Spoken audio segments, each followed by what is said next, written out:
தமிழக முதலமைச்சர் அவர்களை சுதந்திர தின விழா பேருரையாற்ற பணிவன்புடன் அழைக்கிறோம்.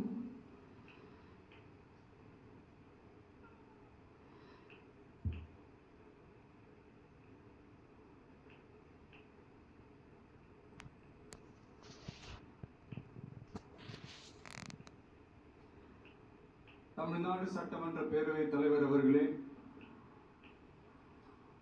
மாண்புமிகு அமைச்சர்கள், நீதியரசர்கள், எம்எல்ஏஸ், எம்பிஸ், உள்ளாட்சி பிரதிநிதிகள், தலைமை செயலாளர் உள்ளிட்ட அரசு அதிகாரிகள், நம்ம தாய்நாட்டின் சுதந்திர போராட்டத்தில் பங்கேற்று இன்னைக்கும் வாழ்ந்துட்டு இருக்கிற தியாகிகள், தற்போது குடும்ப ஓய்வூதியம் பெற்று வரும் சுதந்திர போராட்ட தியாகிகளின் வாரிசுதாரர்கள், டிஜிபி உள்ளிட்ட அனைத்து காவல்துறை அதிகாரிகள், முப்படைகளை சேர்ந்த அலுவலர்கள், வீரர்கள், சிறப்பு விருந்தினர்கள், இன்னைக்கு இந்த சுதந்திர தினத்தில் கோட்டையில கொடியேற்றத பார்க்க வந்திருக்கிற பொதுமக்களுக்கும், இந்த சுதந்திர தினத்தை கொண்டாடிக்கிட்டு இருக்கிற என் நெஞ்சில் குடியிருக்கும் தமிழக மக்களுக்கும், மாணவ மாணவிகளுக்கும் அனைவருக்கும் என்னுடைய சுதந்திர தின நல்வாழ்த்துக்கள், என்னுடைய வணக்கத்தையும் தெரிவிச்சுக்கிறேன். தங்களுடைய உயிரை, உடமைய, வாழ்க்கைய எல்லாம் இழந்துட்டு நமக்காக சுதந்திரம் வாங்கி கொடுத்த நம்ம சுதந்திர போராட்ட தியாகிகள், அதுல பிரபலமானவர்கள் மற்றும் பேரு தெரியாதவங்க அப்படின்னு இருந்தாலும் அவங்க எல்லாருக்கும், ஏன் அவங்க ஒவ்வொருத்தருக்கும் தனிப்பட்ட முறையில் என்னுடைய வீர வணக்கங்கள்.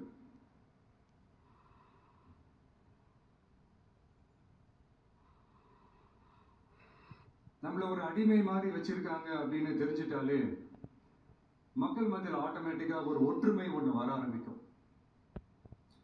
எல்லாரும் ஒரே மாதிரி யோசிச்சு ஒன்று சேர ஆரம்பிப்பாங்க.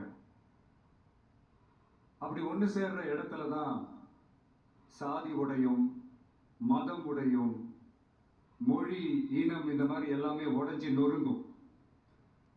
அப்படி உடைஞ்சி நொறுங்குற இடத்துல தான் கிடைக்கிறது தான் உண்மையான சுதந்திரம். அதுதான் நம்ம மகாத்மா காந்திஜி அவர்கள் அவங்களுடைய தலைமையில் 1947ல் இதே இந்த ஆகஸ்ட் 15ஆம் தேதி நமக்கு அந்த சுதந்திரம் கிடைச்சது. இன்னைக்கு நாம் எல்லாரும் அந்த சுதந்திரத்தை கெட்டியா பிடிச்சிக்கிட்டு படிப்படியாக டெவலப் ஆகி வந்துக்கிட்டே இருக்கிறோம். அந்த டெவலப்மெண்ட்ஸை அடுத்தடுத்த கட்டத்துக்கு கொண்டு போக வேண்டியது நம்ம எல்லாருடைய ஒரு கடமையும் கூட.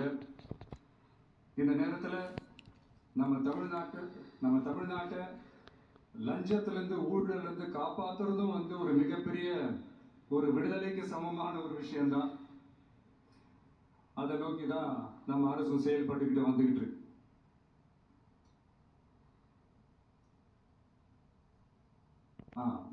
இந்த 386 ஆண்டு பழமையான இந்த கோட்டையில இங்க மேல ஏறி வந்து இந்த 80வது சுதந்திர தின நாள்ல நம்ம நாட்டோட தேசிய கொடியை ஏற்றி வச்சு இன்னைக்கு இந்த விழாவில் என்ன பேசவும் வச்சிருக்கிறீங்க. அதுக்காக உலகம் முழுவதும் இருக்கிற என்னுடைய தமிழ் சொந்தங்களுக்கும், தமிழ்நாட்டு மக்களுக்கும், ஜென்சி இளம் சிங்கப்படை தோழர்களுக்கும் என்னுடைய மனமார்ந்த நன்றியை தெரிவிச்சுக்கிறேன். பிறப்புக்கும் எல்லா உயிருக்கும் அப்படின்ற ஒரு மிகப்பெரிய ஒரு கோட்பாட்டை அடிப்படையாக வச்சுதான் நம்ம தமிழ்நாட்டை லஞ்ச லாவண்யமற்ற போதைப் பொருள் கலாச்சாரம் இல்லாத, பெண்கள் பாதுகாப்பு, சமூக நீதி அடிப்படையில்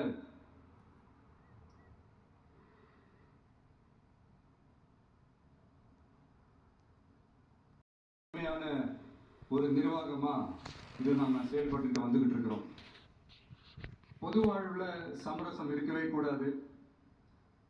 மக்கள் நலன் தான் மிக மிக முக்கியமான ஒரு விஷயம். அந்த அடிப்படையில் தான் தமிழக வெற்றி கழக அரசு செயல்பட்டுக்கிட்டு வந்துகிட்டு இருக்கோம்.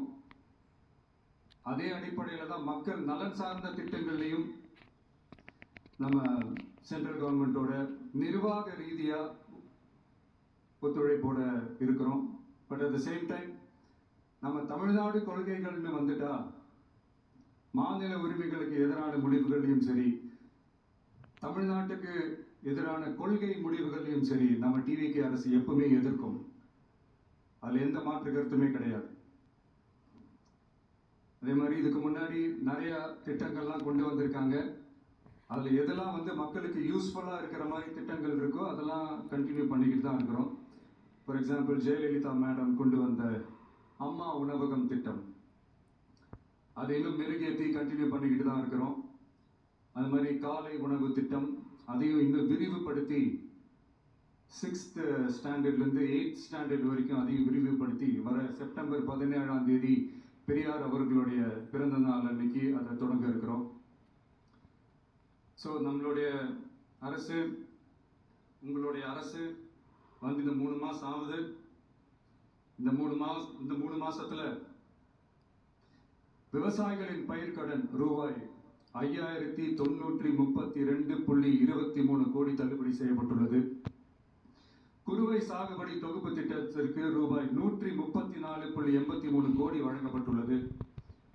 ஒன்றிய அரசு நிதியுடன் ரூபாய் 12,642 கோடியில் 125 நாள் வேலைவாய்ப்பு திட்டம் மற்றும் ஜல் ஜீவன் குடிநீர் திட்டம் ரூபாய் 18,123.05 கோடியில் செயல்பாட்டிற்கு கொண்டு வரப்பட்டுள்ளது.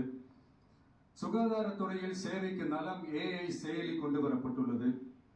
பேரறிஞர் அண்ணாவின் பிறந்த நாளான செப்டம்பர் 15ஆம் நாள் தாய் மாமன் தங்க மோதிர திட்டம் ரூபாய் 755.83 கோடியில் தொடங்கப்பட உள்ளது. மக்களின் போக்குவரத்திற்கு ரூபாய் 127.21 கோடியில் 300 புதிய பஸ்கள் வழங்கப்பட்டுள்ளது. தமிழ்நாட்டில் மதுப்பழக்கத்தை குறைத்திடும் வகையில் முதற்கட்டமாக 717 டாஸ்மாக் கடைகள் மூடப்பட்டுள்ளன. வெளிப்படையான நிர்வாகத்திற்காக நவீன தொழில்நுட்பத்தை பயன்படுத்தி கணினி மயமாக்கப்பட்ட நிர்வாகம் செயல்பாட்டில் உள்ளது. முன்னெப்போதும் இல்லாத ஆளில்லா பத்திரப்பதிவு செயல்பாட்டிற்கு கொண்டு வரப்பட உள்ளது. கோயில் நிலங்கள் கணக்கெடுக்கப்பட்டு அனைவருக்கும் தெரியுமாறு ஆன்லைனில் ஏற்றப்படுகிறது. வருவாய்த்துறையில் அனைத்து சான்றிதழ்களும் 15 தினங்களுக்குள் வழங்கப்படுகிறது. லஞ்சம் வாங்குவதை புகார் செய்ய புதிய வாட்ஸ்அப் எண் அறிவிக்கப்பட்டுள்ளது. அரசின் வருமானம் தனிநபருக்கு செல்வது தடுக்கப்பட்டுள்ளது. அனைத்து துறைகளிலும் லஞ்சம் ஊழல் ஒழிக்க தொடர் நடவடிக்கை எடுக்கப்பட்டு வருகிறது. கனிம பயன்பாடு முறைப்படுத்தப்பட்டு நவீன தொழில்நுட்ப உதவியுடன் விநியோகிக்கப்படுகிறது. சட்டம் ஒழுங்கு தீவிரமாக கண்காணிக்கப்பட்டு பராமரிக்கப்பட்டு வருகிறது. ஜூன் மாதம் 29, 30ஆம் தேதியில் நடந்த மாவட்ட ஆட்சியர் மற்றும் காவல் கண்காணிப்பாளர் மாநாட்டில் சட்டம் ஒழுங்கு பிரச்சனையில கடுமையான நடவடிக்கை எடுக்க உத்தரவு போட்டிருக்கிறோம். அரசு அலுவலகங்கள், காவல் நிலையங்களும் மக்களுக்கான சேவை மையங்களாக மாறணும்னு வலியுறுத்தி இருக்கிறோம். அது மட்டும் இல்லாம கவர்மெண்ட் ஆபீஸுக்கு வர்ற மக்களுக்கு அவங்க குறைகளை தீர்க்கிறதுக்கும் தேவையான தகவல்களை பெறுவதற்கும் நலத்திட்ட உதவிகள் பெற கவர்மெண்ட் ஆபீஸை தேடி வர்றப்போ அவர்கள் மிகவும் கண்ணியமாக நடத்தப்படணும். மக்களை கனிவா அன்பா நடத்தணும்னு சொல்லி இருக்கிறோம். மக்களை அலைய விடக்கூடாது. கோரிக்கைகளை நல்லபடியா ஆராய்ச்சி சரியான வழியில தீர்வை தர சொல்லி இருக்கிறோம். சுதந்திர போராட்ட தியாகிகள் தங்கள் உயிரை தியாகம் செஞ்சு கிடைச்ச சுதந்திரம் மிக சிலருக்கான சுதந்திரமா மட்டும் இல்லாம ஒவ்வொரு இந்திய குடிமகனுக்கும் சுய மரியாதை, சம உரிமை, சம வாய்ப்பு மற்றும் கண்ணியமான வாழ்க்கையை வழங்கும் உண்மையான மக்கள் சுதந்திரமா இருக்கணுங்கிறதே எல்லாரோட மிகப்பெரிய எதிர்பார்ப்பா இருக்கு. அதை நிறைவேற்ற பொறுப்பும் நம்மளோடது தான். தமிழ்நாட்டு மக்களோட இணைஞ்சு தமிழகத்தை இந்தியாவின் முன்மாதிரி மாநிலமாகவும் உலக அளவில் வளர்ந்த நாடுகளுக்கு இணையா தமிழ்நாட்டு பொருளாதாரத்தை 2036 ஆண்டுக்குள் $1.5 trillion உயர்த்திட நாம உறுதியேற்போம். மக்களே, எல்லாரும் ஓட்டு போட்டுட்டோம். உங்க அண்ணனை, உங்க தம்பிய, உங்க பிள்ளைய எல்லாரும் ஜெயிக்க வச்சு முதலமைச்சரா ஆக்கிட்டோம். அதனால நம்ம கடமையெல்லாம் முடிஞ்சிருச்சுன்னு சொல்லி யாரும் ஒதுங்கி போயிடாதீங்க. இனிமேதான் நீங்க நம்மளோடவே கூடவே இருக்கணும். உறுதியா நம்ம அரசோடவே கூட இருக்கணும். அப்பதான் உங்களுக்காக இருக்கிற எல்லா நல்ல திட்டங்களையும் என்னால செயல்படுத்த முடியும். 8 கோடி பேரோட அந்த பிரதிநிதி தான் முதலமைச்சர் பதவின்னு சொல்லுவாங்க. அதனால தான் சொல்றேன், மக்கள் தான் ஆட்சியாளர்கள். இங்க நானு எல்லாருமே, அங்க இருக்கிறவங்க எல்லாருமே மக்களோட சர்வன்ட்ஸ். அப்படிதான் நான் அதை பார்க்கிறேன். வாங்க எல்லாருமா சேர்ந்து நம்ம கடமையை சேர்ந்து செய்வோம்.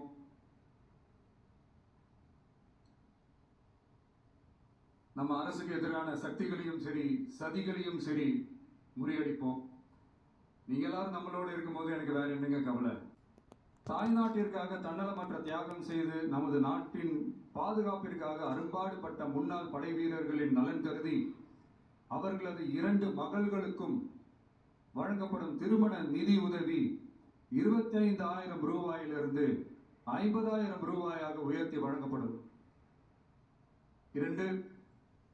மாற்றுத்திறன் கொண்ட முன்னாள் படை வீரர் மற்றும் அவர்களை சார்ந்தோர்களுக்கு வழங்கப்பட்டு வந்த மாதாந்திர நிதியுதவி 5,000 ரூபாயிலிருந்து 7,000 ரூபாயாக உயர்த்தி வழங்கப்படும்.